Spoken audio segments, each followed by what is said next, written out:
What's up YouTube, Capital G here, doing a follow-up to this video, an easy way that Konami can fix Yu-Gi-Oh! Or at least make it a lot better than what it currently is. This video I was talking about how a lot of players, including myself, dislike the pendulum era, the pendulum mechanic, etc., ways that they could kind of address that in the new era of, or the next era of Yu-Gi-Oh! Kind of just reduce power creep a little bit and just make the next mechanic weaker than the pendulum. I know it doesn't make sense from maybe a business standpoint, but from the player base, like, a lot of people don't really like the pendulum mechanic, and I think that it would make the game a little more fun, because I feel like there's a lot of complaining going on right now in Yu-Gi-Oh! A lot of it is definitely justified and aimed at Konami.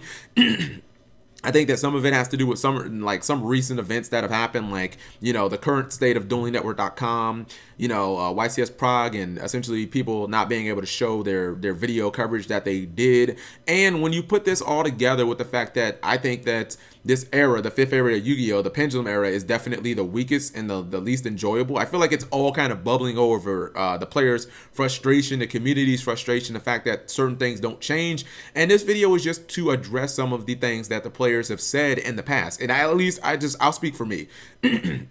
These are some things that I've seen throughout the years. I wish that Konami would rectify, would improve on, and maybe they see this video and maybe they think, you know, okay, these are easy ways that we can fix this fucking game and make it a lot more enjoyable for, you know, the next era, for era 6 in Yu-Gi-Oh! You know what I mean? And maybe we can just sweep this pendulum era under the fucking rug. All right, so first off, prize support. This is one that people have been outspoken on for years and years and years. And I'm just going to be blunt. Prize support in this game, when you're not talking about the highest level of YCS, it's pretty mediocre. And I'm not talking about the UDS belt. This is actually one of the things that I congratulated Konami on, because the way that I look at Yu-Gi-Oh! Is, you know, I like the duel for the glory of the duelist. And by the way, Konami, you totally need to make that a booster pack, because you've got Power of the Duelist, Soul of the Duelist, Duelist Alliance, Duelist Revolution, all of that, like glory of the duelist. That could easily be a booster set. I like the duel for the glory of the duelist, knowing that I went to a regional, I got top 8, maybe there were 300 people there, and, you know, on that day I was better than 200 and, you know, what, 93 of them. Like, that makes me feel incredibly good. It makes me feel accomplished. But I also understand that there are people who want payoff for going to these events, especially YCSs. When you look at YCSs and how much, you know, travel time and, you know, the fact that you have to pay for food and gas and, you know, like lodging, hotels, and maybe airplanes and all that, like, it's expensive to go to these events. And just like summoning a boss monster, you want there to be payoff for the investment. If you go and you enter a YCS that was 1,000 people and you get 16th, like, that's pretty damn good. You want something more than just a play mat that said, hey, here you go, this little, you know, this little play mat there that you got. Like, same thing for the regionals. When you go to regionals and you get 8 out of 300, or, you know, Lord forbid you're in California where they get, you know, 600 people at events, and, you know, sometimes they've even got like events that are like 1,000 people. You want more than a playmat in a little styrofoam box or a plastic deck box. Like, prize support in Yu-Gi-Oh! Has been pretty much mediocre, unless you're talking about like getting top 4 or top 8 at a YCS. And the thing I've thought about is they don't necessarily have to give us more expensive prizes. Like, they don't have to give us, you know, like PlayStation 4s for a regional top 8. Like, they could just do things like the UDS belt. Come up with creative things, or the giant cards. Come up with creative things that don't cost a lot of money but are unique to Yu-Gi-Oh! Things that are kind of swag, things that you know your player base are going to like, things that you can't get in other card games. Here, I'll show you guys a perfect example, right? This is a company I found out about last year. I actually bought a couple of these. It's called Dynamic Custom Beadworks. No, I'm not sponsored by this. I found out about this through NorCal Regionals. It's a fighting game tournament that is done. Actually, it's going on right now on Twitch. But yeah, like, basically they take characters from anime and fighting games and video games and, you know what I mean, comic books, and essentially they just put these little beads around them, and they design them into making them look like characters that we all know and love. And actually, this is the one that I own right here, the Super Saiyan level 3 Goku, which is so awesome. And I don't wear it to the grocery store, but if I'm going to like a Yu-Gi-Oh! Tournament or to an anime convention or to a comic book store or something like that, anywhere I know I'm going to be in an environment where people like these things, I definitely bust this shit out. And you know, Saitama, and you guys will recognize these characters. I'll go through a couple of pages just so you guys can see like how much, like how many characters they got. Nintendo characters from Smash, and you know, you've got other characters like Captain Falcon. You go to the first page, they've got your Street Fighter, your Deadpool. I actually bought this one for my nephew, Cloud Strife from Final Fantasy VII, etc., etc. Doctor Strange, Kirby.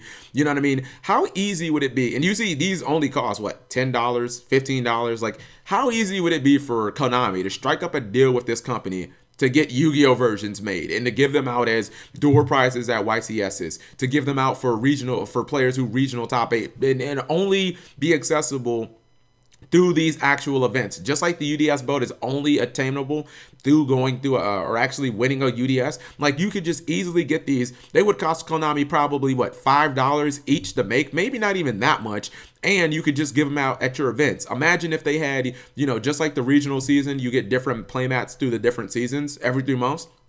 They could switch these up. You know, maybe when Duelist Alliance came out, you got an El Shaddai window one, and then 3 months later you get Satara Knight Deneb, and then 3 months later after that you get the Necrise of Brionic, and then 3 months after that you get Ritual Beast Tamer Laura, or Cleafort, you know, like Towers, or you know, Cleafort Scout or something like that. That would be awesome, and that would be something that doesn't cost Konami a lot of money.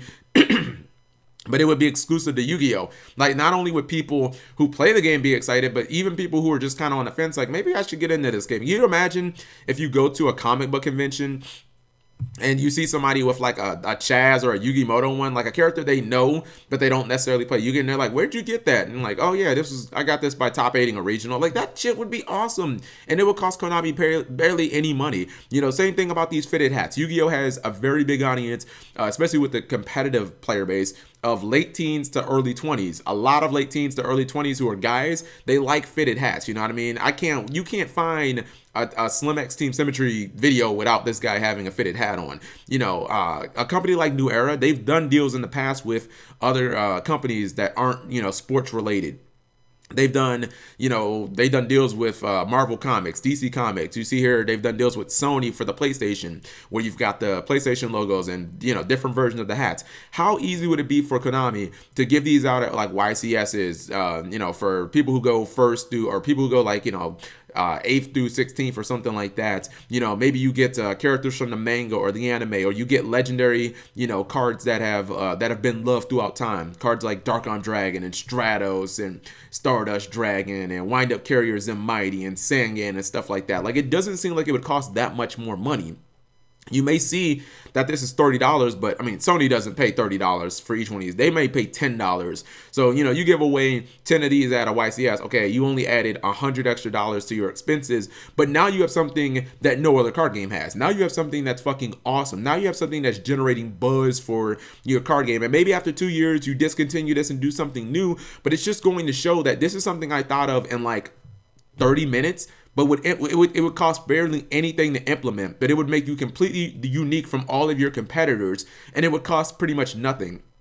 It would obviously rejuvenate enthusiasm from your current player base, and then it would also, you know, it would get some interest from other people too, from people who may be thinking about playing Yu-Gi-Oh! Second thing we're going to talk about is the online simulator problem. The online dueling simulator, the fact that Dueling Network is in pretty much an unplayable state, and this is probably I consider it the premier online dueling simulator. You see, there's less than 900 people on. When Dueling Network is really, really at its peak and popping, there can be 6,000 people on. Even on a good day, there can be like 4,000, 5,000 people on at a time. No one's on right now because the site is just, it's terrible, and it's pretty much unusable at this current, you know, like as I make this video, it's just not very attractive to use. I see the easiest solution, and we all know that maybe Konami will disagree. Their endeavors to try and make an online simulator have not been successful. They just haven't. I don't even know what the official, I think that it's Yu-Gi-Oh! Online or Online Yu-Gi-Oh! Or something like that. No one knows what the online official like simulator is, because I think Slater said that like you have to pay for packs and you don't get access to all the cards, and it's very similar to video games. Why don't Konami just buy DuelingNetwork.com? Then it becomes an official Konami website. You can monetize the ads. Think about it like this. not only would you already have the infrastructure put in place where you already have all the cards, you already got the website, you don't have to redesign it, you've already got the player base who knows about this, so it's not like you have to, you know, advertise that, hey, you know, duelingnetwork.com, go there, check it out, like everybody already knows about DN. Imagine if Konami also implemented things to make the website even better, right? Like you see how there's, you know, 7 tabs here? Imagine if they put another tab here that said articles. And you know how, you know, on the official Konami blog, when TCG cards or TCG archetypes are revealed and new cards, you know, are revealed, that's pretty much the best time to go to the articles. Like, imagine if you could just click a button here and it would take you straight to the reveal of a new TCG archetype. You guys remember how hyped that shit was when they were revealing like Burning Abyss, like Dante and stuff like that? Ultra athletes, people thought that they were going to be good, not so much. Or Kaijus, like that would be really awesome. Imagine if there was another button here that would take you straight to, you know, the Twitch stream where you could just watch the live YCS Vegas and stuff like that. Like that would be really cool. It's ways that they could just easily buy DN, but then make the DN site even better. Maybe they could have another button here for like a Konami store where they could actually advertise, or they could actually sell, you know all the little things they put in Japan and for the movie and whatnot, like the little chibi sleeves and the little action figure. They could just sell those through their website. And since people are already on DN, they would be right here anyways. Like this is a really, really easy fix, Konami. I know that this is probably not as cost efficient as, you know, like, you know, spending $5 a pop on these. I know that they would cost a lot of money. Oh, my homeboy Yuchi's hitting me up. I will talk to him later. The last thing I want to talk about is the ban list. And this is one where I think everybody's on the same side of the fence.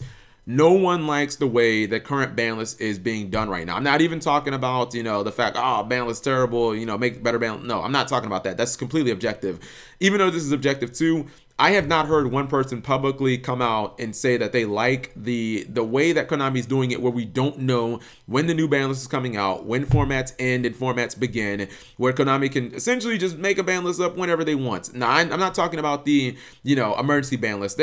I'm fine with that. If a deck becomes tier 0 and it's just completely drowning out the meta, then, you know, go ahead and, you know, neck the deck up a little bit, but, you know, keep it like somewhere still playable, like they did with Necroz and they did with Performages and Pals becoming Draco Pals. But I'm just talking about the fact that we don't know right now if we're going to have a format starting April 1st, if we're going to have a format starting May 1st, if we're going to have a format that comes out after Shining Victory. Like, no one likes this whole guess thing. It makes it very difficult to invest in, you know, cards from a monetary standpoint, secondary market. I don't really care about it that much because I don't generally pick up cards thinking, oh man, if my cards become worthless, I'm gonna complain. But I'm just talking about from a competitive standpoint. People want to plan for events and they need to be able to know, okay, should I play side frames or should I play monarchs? And if I pick my deck, I've got to start practicing it. I don't want to start playing monarchs for, you know what I mean, 2-3 weeks just to find out, like, just like the OCG, Pantheism and Domain go to 1 and now the deck is like crippled.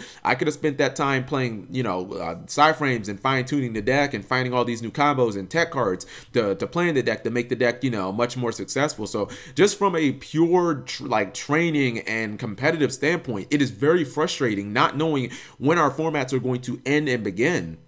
I think that is something they definitely need to fix. And I know Konami has stood behind this excuse. I call it an excuse because it's pretty clear that, you know, well, we don't like to feel rushed and we don't, you know, we like to just be able to take our time with the ban list. Like, you can't say that on one side and then on the other side make a ban list like the emergency ban list out of fucking thin air. Like, I mean, you clearly made that up after like 5 minutes because Boss had just been released like 3 weeks ago. So if you can make a ban list in 3 weeks, then don't tell me that it takes you all of this time and you feel rushed by dates and whatnot. Like, those two things completely conflict. You can't, you know, say we don't want to feel rushed, but then, you know, at the drop of a hat, you just make up a new ban list on the spot. So I don't think that those things work. And I think that the ban list thing is something that everybody dislikes. Like, they just need to go back to the old way. Personally, in my opinion, I like 3 formats a year. I think that 2 formats a year, like the tier 0 decks can be like way too obnoxious. That can be a little draining. That can be a little Resident Sleep. Oh my God, more Teledad mirror matches. So exciting. You know what I mean? I think that 4 formats a year feels too fucking manic. Like, wait a minute, is Magician of Faith at 1? Is it 2? I don't know. The bands keep changing. You know what I mean? I think 3 formats a year is fine. You've got you got 4 full months. You know what I mean? Even a tier 0 deck for 4 months isn't that bad. It's way better than 2 more additional months. That's just my opinion. But you guys let me know what you think. Do you guys think that these are good ideas? Because I think that these are ideas that could definitely rejuvenate a ton of life into the game and make this era of Yu-Gi-Oh! Feel a lot better. Because, I mean, in my opinion, Era 5 just kind of sucks. I like Duelist Alliance. That was fun. But outside of that, I just don't like the whole Pendulum era. So you guys let me know what you think. Thank you for watching as always.